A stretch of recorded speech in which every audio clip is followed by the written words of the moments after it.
Os! Hey guys, it's Karate Kouketsu.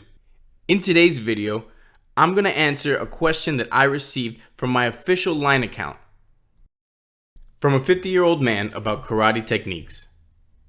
I'm looking for advice for those who struggle to gain ground against consecutive punches and technical advice on how to fight and practice fighting against those who are bigger and taller in stature. Thanks for the question. Just one problem. This is actually two questions. The first is about struggling to move forward against those using consecutive punches. The second is the question about stature. There are actually too many potential variables to answer the first question, so I'm going to focus on the second. Today's video will be on how to fight and practice fighting against those that are bigger and taller than you. On this channel, I'll be showing you past matches, explaining training theories, and talking about psychological methods on how to teach karate effectively. So, if you see something that interests you, you make sure to subscribe and check out more content. Os! The first thing I want you to understand is that being short is not a disadvantage. In fact, in a karate match, there are many significant advantages.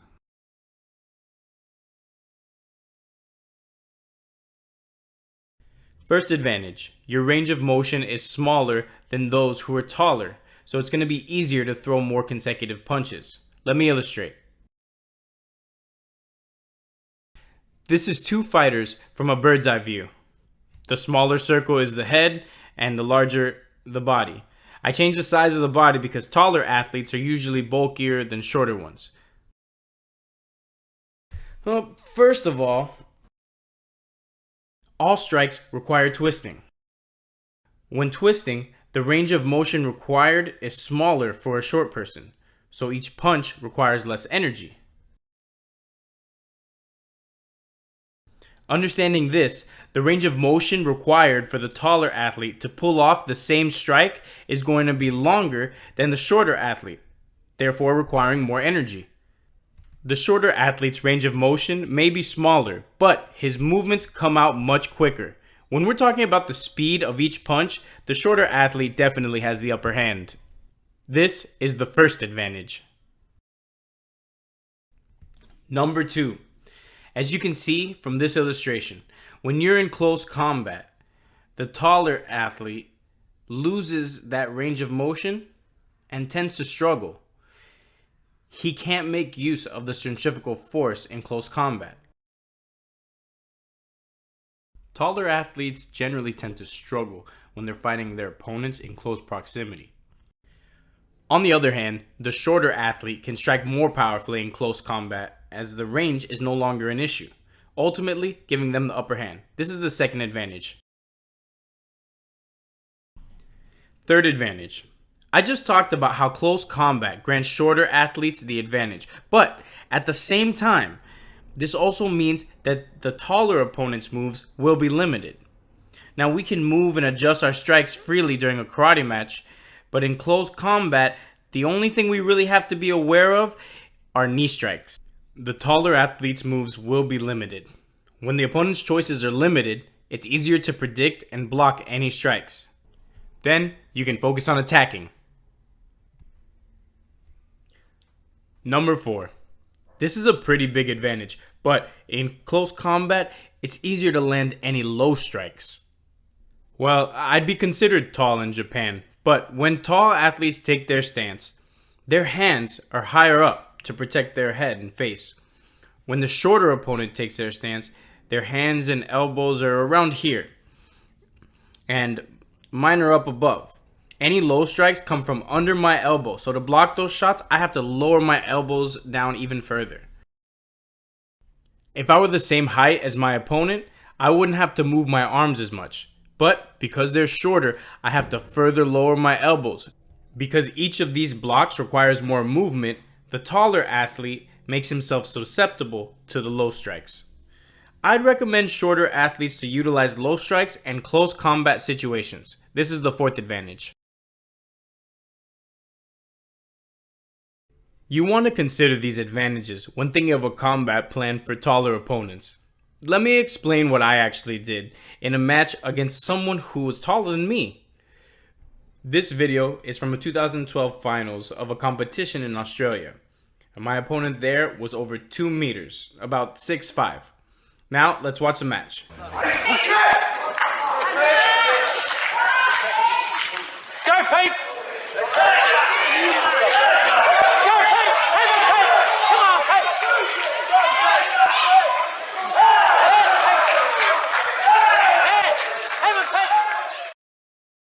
It was actually just the first half of the match. Now at the beginning of the match, I felt like I could strike back, even with the height difference, so I went in aggressively for some regular strikes. In reality, even if I tried to land my strikes, his range of motion was so much bigger, so he got to land free blows and wore me down with knee strikes as well. In this clip, I'm just getting beaten down because of this. I decided to revert to my original game plan and utilize inside low kicks. The reason why I use in low kicks was because my opponent was a type who moved forward while striking. He also had long and wide limbs, so I couldn't kick from outside. Otherwise, he would counter me by pushing me back. When using low kicks, I'm only half facing forward, and my body is upright, giving me a greater center of gravity and balance, which means I'm resistant to those pushes. This is why I chose to use the inside low kicks.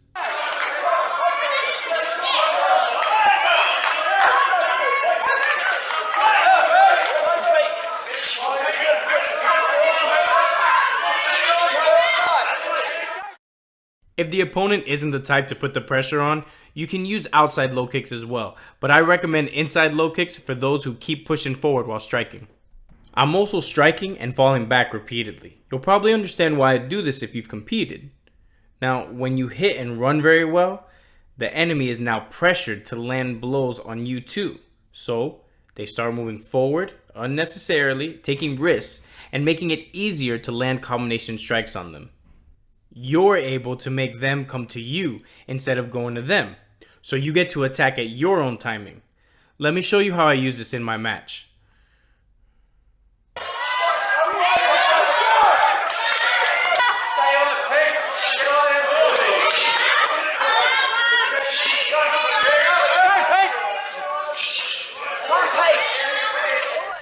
Because the enemy is moving towards me, I can use moves which require me to step in and strike powerfully. You want to make sure you know what to use. If you don't know what combinations work best, you'll end up being pushed back after hitting them, as they're taller and heavier. Then, you'll be susceptible to their blows. When the opponent is coming towards you, you want to choose a move that you are comfortable with and can definitely hit, so you don't fall prey to them. I decided to choose an inside low kick since my opponent's specialty was the right knee strike. When he tried to raise his right leg, I'd time my left inside low kick to hit, making it harder for him to use the knee. This is why I'm focused on targeting his right base leg with my inside low kicks. By learning to control and time your opponent's strikes, not really control, but more understand their moveset and timings, you can bring the fight into close combat, using it to your advantage.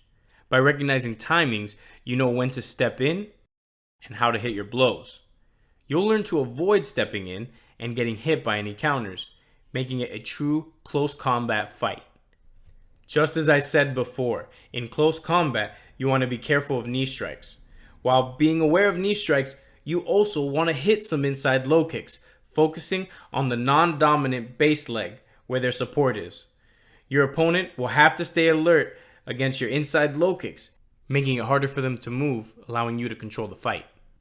Once you're in a close combat situation, make use of your shortness. Now, after you've effectively brought the match into close combat, you can get through any blocks by using low strikes. Now, what you're going to do is use your low strikes to alert them of a threat from below. Once the opponent's attention is concentrated on those low strikes, you want to mix in some upper strikes. Your opponent's guard should have dropped lower because of your low strikes, so now their chest area should be free. It'll be easier to land upper blows on an enemy that is torn between where they're going to guard. His hand should have fallen back, and his guard should have dwindled, so the height difference should start mattering much less. That's why you want the close combat situation. You want to close the gap, land some blows, lower your opponent's guard, and mix in some upper blows. Once you've done this, you should have the upper hand in the fight.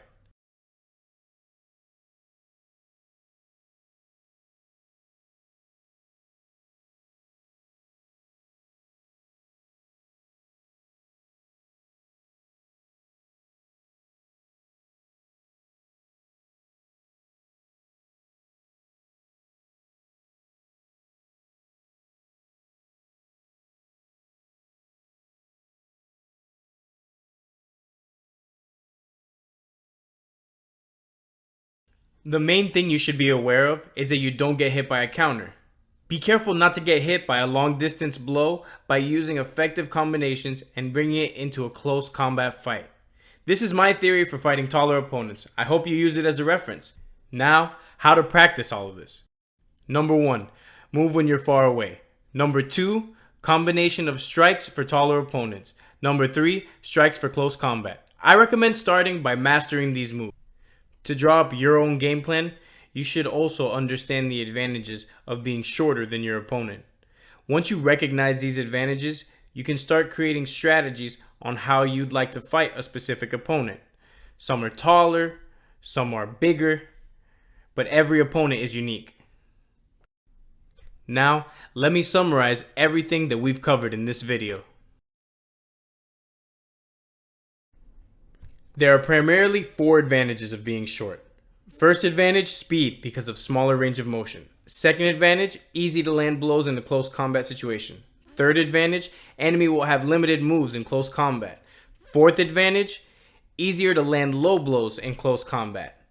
Now, keep these advantages in mind when thinking up your fight plan. If you feel like this video was useful, make sure to subscribe. Thanks for watching. Os!